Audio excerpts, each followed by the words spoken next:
welcome to Leaders of Tomorrow, Season 10. It's been 10 seasons of empowering small businesses such as yourself and hand-holding and guiding you in your growth journey. I'm Sunanda Jayaseelan. On the show tonight, we're bringing you part 1 of our Leaders of Tomorrow Town Hall, a series of roadshows we do across the country, connecting better with small businesses such as yourself. Tonight, we are talking about everything that's happening in West Bengal, particularly in Kolkata. COVID, culture, captain. The intersection, the transition to a new era in this post-pandemic period and everything in between. In part 1, we're going to be putting the spotlight on the startup space with an expert from IDFC First Bank. I'm going to continue putting the spotlight on money, CEO, Shree Rama International and founder Shree Rama Managers LLP, Mohit Beriwala.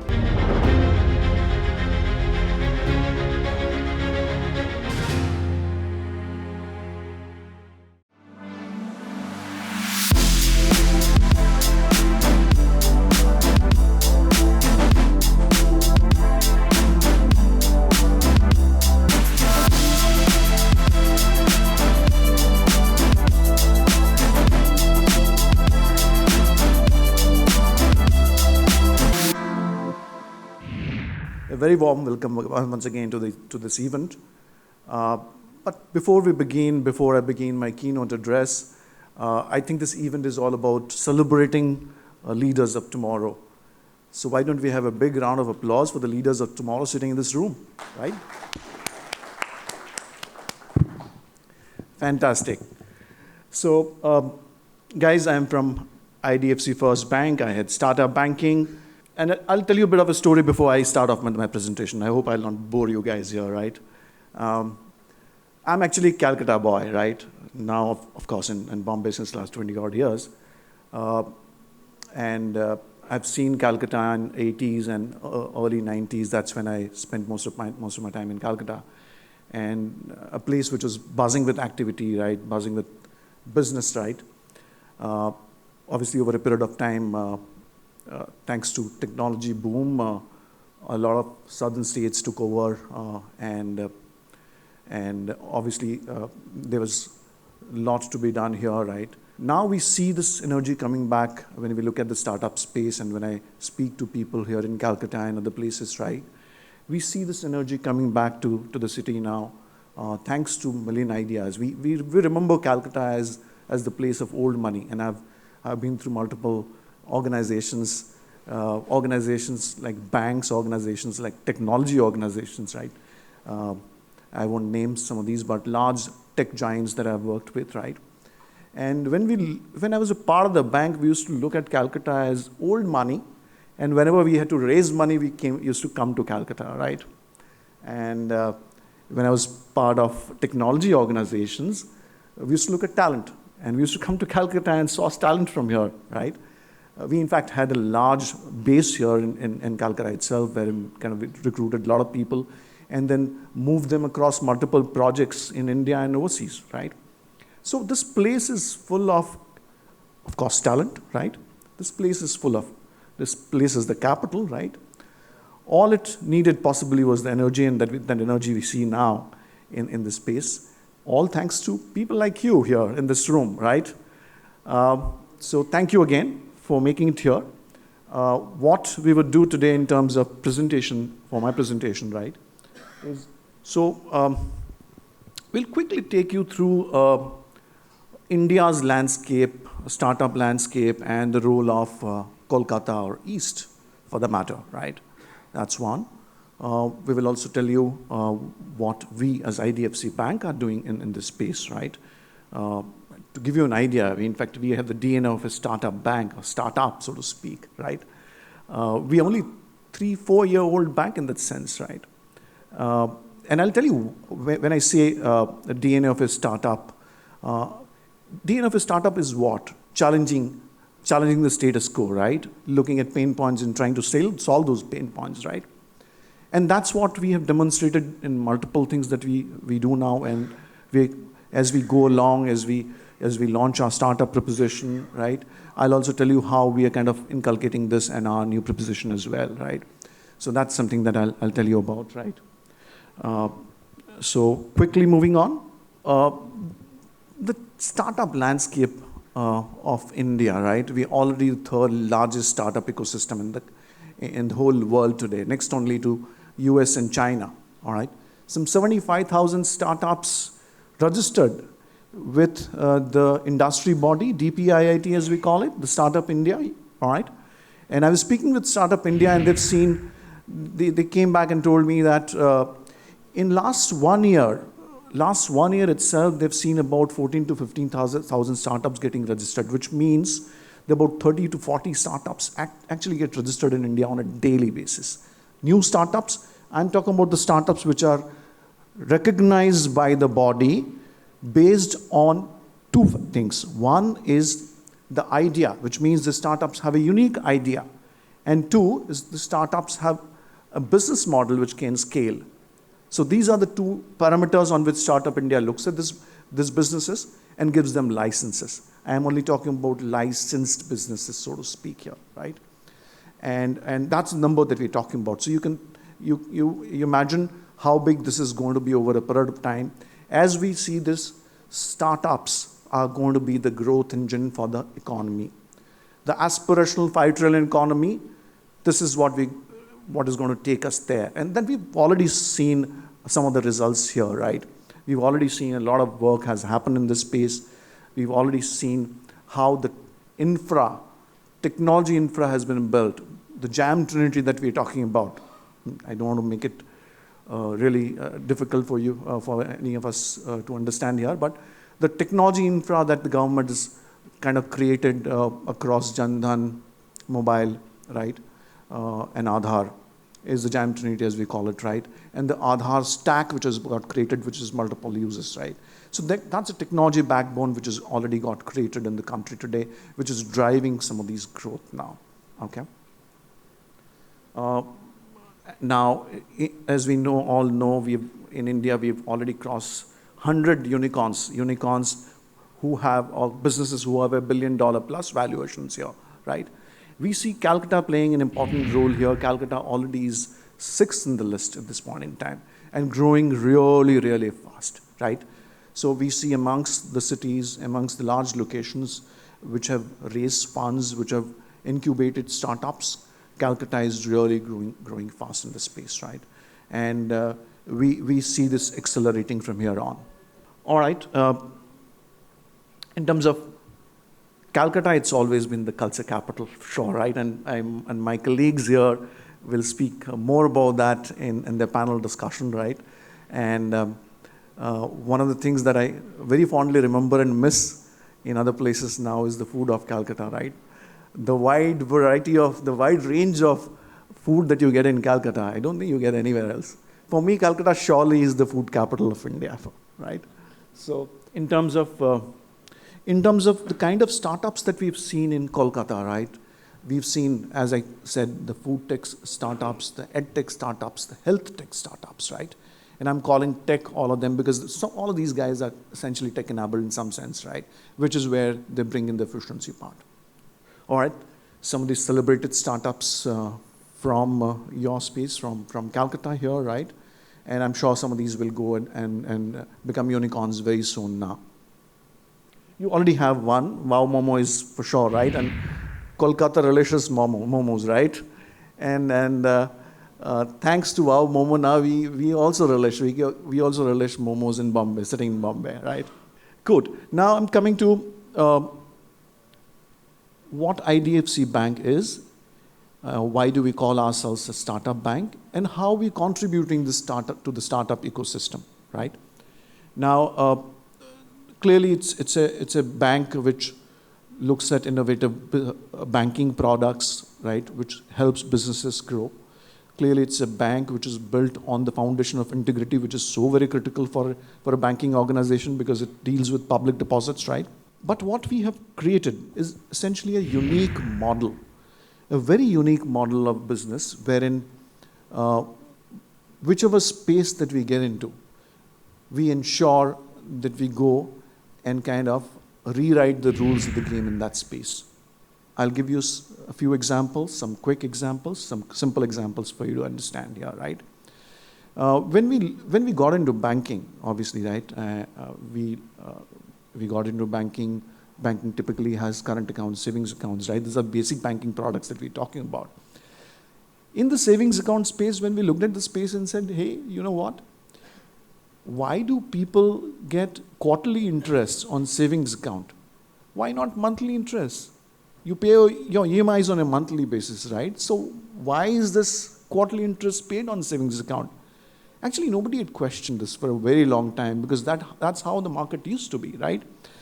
Everybody all the banks looked at how other bank is possibly making the payment and quietly followed the same. We said, not us.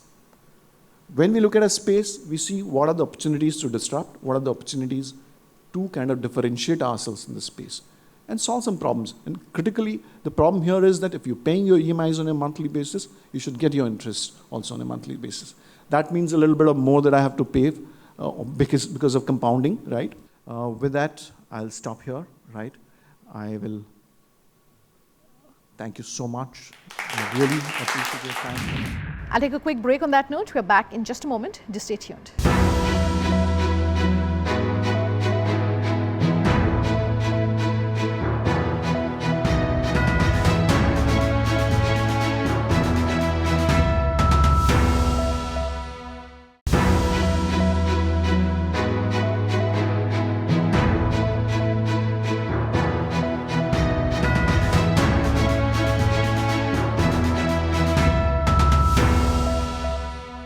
Welcome back with us here in Leaders of Tomorrow, and tonight you're watching the Leaders of Tomorrow Town Hall edition in Kolkata.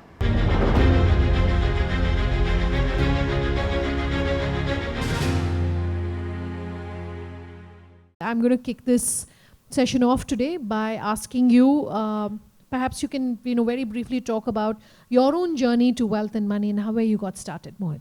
Right. Thank you, everyone. First, I want to thank Economic Times and Sunanda ji for hosting the session.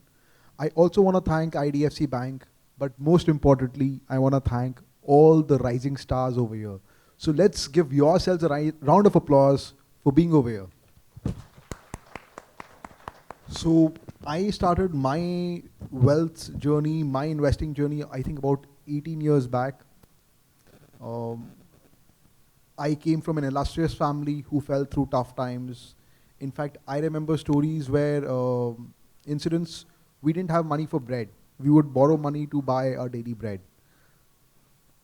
I took a loan, did my CFA, started my work, took my home loan, my office loan, and I think now we've almost paid off everything. So we are debt free. Now, intention is financial freedom. So it's been 18 years.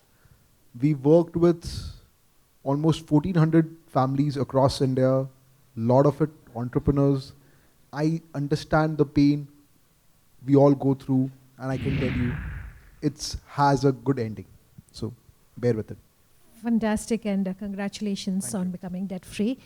My first question to you, and we get this a lot, about the difference between saving and investment. Do you, because all of our entrepreneurs here are managing their own businesses, they're managing money, but do you hear this often, that there's confusion between, savings, investment, how you should be going about it? Just a very basic, 20, 30 seconds, if you can give us a masterclass to say, this is how you should approach it. Right, okay. So I'll tell you the genesis of the problem. What happens is, as entrepreneurs, we understand that ye jo hamara business hai, this is where we get a maximum return. Even if we do not get it, but this is where we have control. And we want our money to be over here. But we intuitively know we are not just entrepreneurs. We also have a family. We are planning for our kids. We are planning for our homes. So we keep money aside. But the next opportunity we get to grow our business, we put it back. That's intuitively. In the meanwhile, the time when we have taken out the money and we want this money, we want the money to grow. So technically, we are doing savings. Investing is diversifying your wealth, keeping it aside so that in spite of whatever business happens, you have demon, you have GST, you have COVID, life goes on, there are tough problems which will happen, but the person of you should be separate from the entrepreneur of you. The business will have their ups and downs, but can we keep some money aside to fund your children's education, your retirement? Okay. Any questions before I take I have a question for him. Anything on saving money, handling your money better? Is there any solution that I am having X amount of money, I will keep you in your banking sector, and at the age of 60, and if it is, say, average age is our 80 years, so 60 to 80, this X amount of money, how can I expand so that it will go to zero at the age of 80? So, do you have any such idea? Just opposite to that. Every banking sector people are coming to us and giving, sir, you deposit this amount of money, you will get this amount of money. I think I want to broad base that question, not just Not only the make it on the banking space, but to not say only that the interest, what are the principles of investing? I'm going to I'll rephrase that question. answer this and that both. So the basic of principles of investing is keeping some money aside. It's like when I was in school, there was this story of the ant and the grasshopper, right? The grasshopper would party in the sun and let's not care for the winter. But the ant would keep some money aside, some food aside for the winter season. So that's the basic principle of savings and investing. Regarding what you're talking about, the government of India, fantastic, over the past 12 years, they have a fantastic amount of schemes. You have Atal Pension Yojana, the National Pension Scheme. National Pension Scheme is a government of India scheme, almost no expenses in the middle, zero cost. You have an option of choosing equity and fixed income. Most importantly, you get tax breaks and the money is locked till the age of 60. Question here. There was someone's hand that went up here. Can we have the mic here? Myself, Anandam Sanyal. I represent Swedish companies and I am trying to bridge the European technologies to Southeast Asia. The concept is, my question basically is that basically from the banking sector, it's not personal finance and all that, is there any scheme coming up to help this particular renewable energy scenario where it's a big movements coming up regarding renewables and all, solar, waste to energy, etc., etc. And because environment is the biggest challenge at this point of time. So, is there some kind of scheme coming up from Government of India where as such, single installations are very costly initially?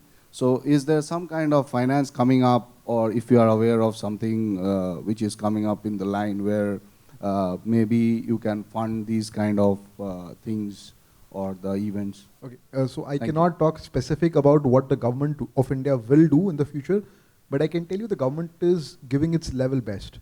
Now, coming from a banking financial perspective, we have over here, sir, who will answer better. My understanding of the problem is, think out from your problem from the banker's perspective. Agar usko lagta hai that you are offering enough safety mechanism for them to give you money, they will easily lend you money.